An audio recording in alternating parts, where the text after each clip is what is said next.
want to know about celebrities out in Hollywood.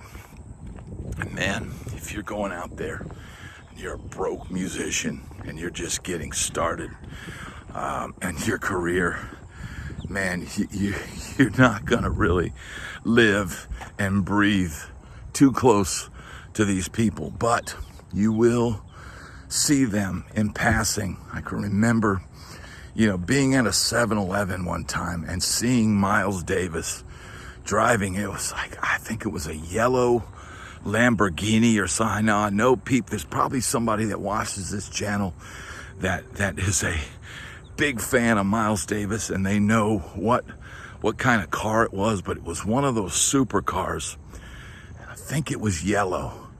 And Miles Davis, he had the shades like he would wear back in the day, and that hair and the kind of receding hairline, and you're like, that's Miles Davis. And I had just seen him a few months earlier playing the Hollywood Bowl, with Foley on like tenor guitar or whatever it was. Was that like a bass? It was like a lead bass, and people like that, you wouldn't, I didn't hang out in where all the wealthy people. Now there was that place, the Roxbury on Sunset. Now you had the Sunset Strip scene, and those were super cool clubs and super cool, scene of musicians and bands. But man, then you had some places that, like the Roxbury, where the wealthy hung out, and the girls that would, chase, the gold diggers would chase the wealthy at.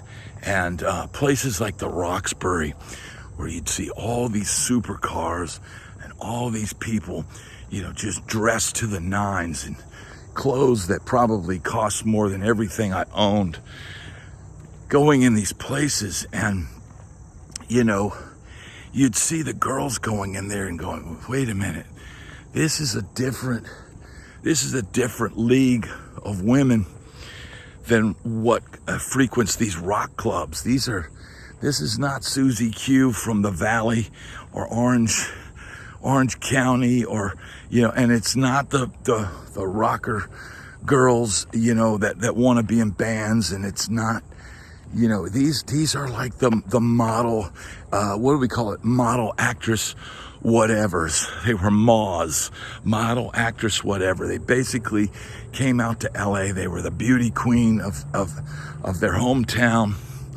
and they move out to LA and they get the cocktail dresses, and they go out to these places. And if you can imagine predators being in the rock scene, well, imagine what it was like going in these places where there were the photographers and the guys that the Hugh Hefner types and all of that, seeking out these type of women and men and boys. I mean, you had West Hollywood, where it'd be a whole different scene, and that's not somewhere that it hung out. But West Hollywood was famous for Santa Monica Boulevard.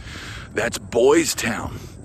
And man, you can look at the history of like the Starwood and some of those places, some of those clubs there, where they would let anybody in. Didn't matter how old you were. So they were letting young boys, young girls go in these dance clubs, and with these older adults that had money, that had drugs, that had all this kind of stuff. And that stuff, it was rampant. It was rampant. It was predators at every turn. And man, it's a super crazy now when you hear about it. I don't think those kind of things would go on now. But man, like in Boys Town, I used to have to drive through Santa Monica Boulevard very early in the morning to get to my job at the pawn shop. And man, the sights that I would see, the things, the desperation in young men's eyes, it was It's a very scary thing because you knew a lot of these kids were addicted to drugs. Now, some of them might have been, gay, and some of them may not have been. It may have just been desperate, and somebody clued them, hey, well, if you go down in the street corner, down here at this corner, you can make some money. So I would see all kinds of stuff. I'd see rocker dudes, that kind of look like Steven Adler or something. It's famous in his story that he would sometimes go down there. People would say, oh, you just go down there and guys will want to party with you, and they would go and do this, and they would get pulled into some really dark and creepy stuff. Boys were raped, and, all kinds of crazy stuff was going on. And man, the sights, like I saw the desperation in young boys' eyes, just looking at every car and thinking, is this my next victim, or is this my next prey? Victim or prey?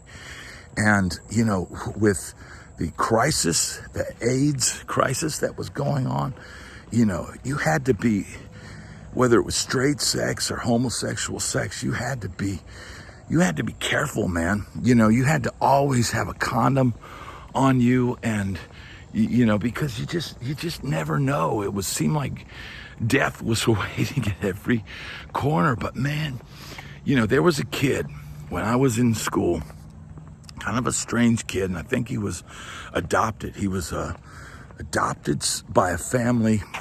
It was a guy I played in a band with. He was a drummer that I grew up with and played in bands with. A really, really good, talented drummer. But they had this adopted kid in the family, and he was just always kind of a strange kid, but seemed like a nice kid. But I didn't really know him. He used to be on the same path when we would walk home. He would kind of be in the same group, and they would head off in their direction, and I'd head down the street to my house. But this kid, apparently, probably on a similar timeline as me, I guess, had realized that he was, of a certain persuasion. And he had gone out to Los Angeles, and he had ended up being one of those kids out on the street hustling. They call it hustling because oftentimes you're hustling the person that picks you up. But sometimes you're just hustled yourself.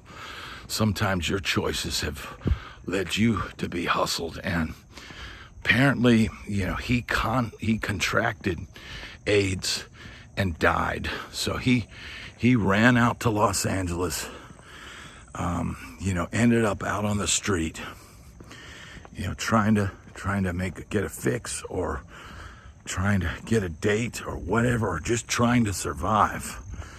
And he contracted AIDS, and now he's just one of the many, many forgotten victims of that scene, And it's incredibly sad to think about, man, because, I saw in driving down through Santa Monica Boulevard, I saw guys that, for all intents and purposes, looked like they might have been musicians, long-haired, kids, maybe went a different path, maybe didn't have that little bit of cushion. And I didn't have much cushion to fall back on, man. I had to immediately start working after I got out of school.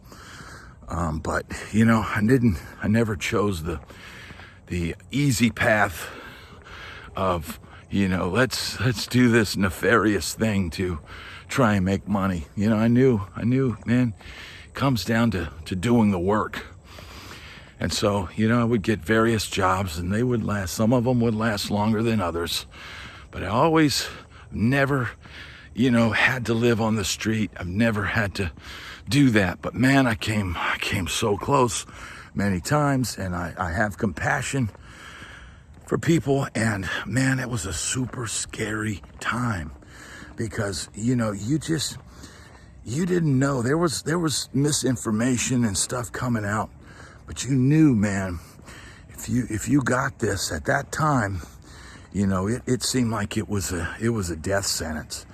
And I'm sure this kid, you know, contracted it, and you know, maybe he was taken to a free clinic, and you know, there were certain medications at the time which were, you know, untested and new, and those things, you know, they may have worked or they may have not worked, but either way, you know, he's no longer here, man, and he's forgotten because, you know, there was no social media then. There was no, you know, all the stuff that we have now. So when one of our friends passes, there's their Facebook page, and you can look back at the old pictures and, you know, leave a comment on their birthday about how you miss them and all that. Back then, man, a kid like that with no friends, with a, you know, adopted family who probably tried their best. They probably tried their best to raise him. I know they were a good family. I know my buddy was you know, he grew up right, and he's gone on to be successful in life.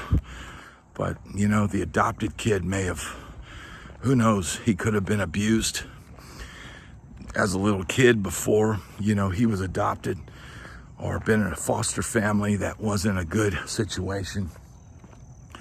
So we don't really know what led to all that.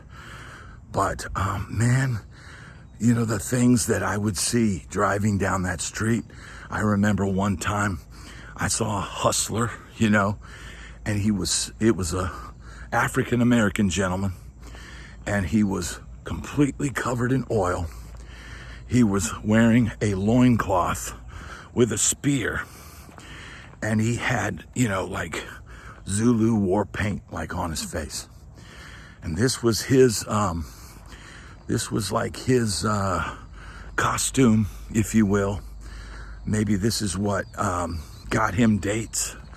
I don't know, but you're literally seeing him at the you know, side of the street, you know, standing like that, just covered in oil. It's obviously in some kind of you know, potentially erotic, you know, amount of oil. And you're just like, it's 6 a.m, and I'm driving past this. I'm like, I'm from a small town, man. What in the heck is this? What is going on? And then on the other side of the street, there'd be these, you know, these long-haired rocker kids just strung out on drugs, just looking sick, looking frail, but desperately looking for a car to pick them up and give them, you know, $20 just so they can, you know, do some deed, and then, you know, get a high, you know, a crack high that'll last them like 5 minutes or 3 minutes. It's just absolutely insane, you know. And this is shocking things for somebody like me to see, you know, at that point in my life.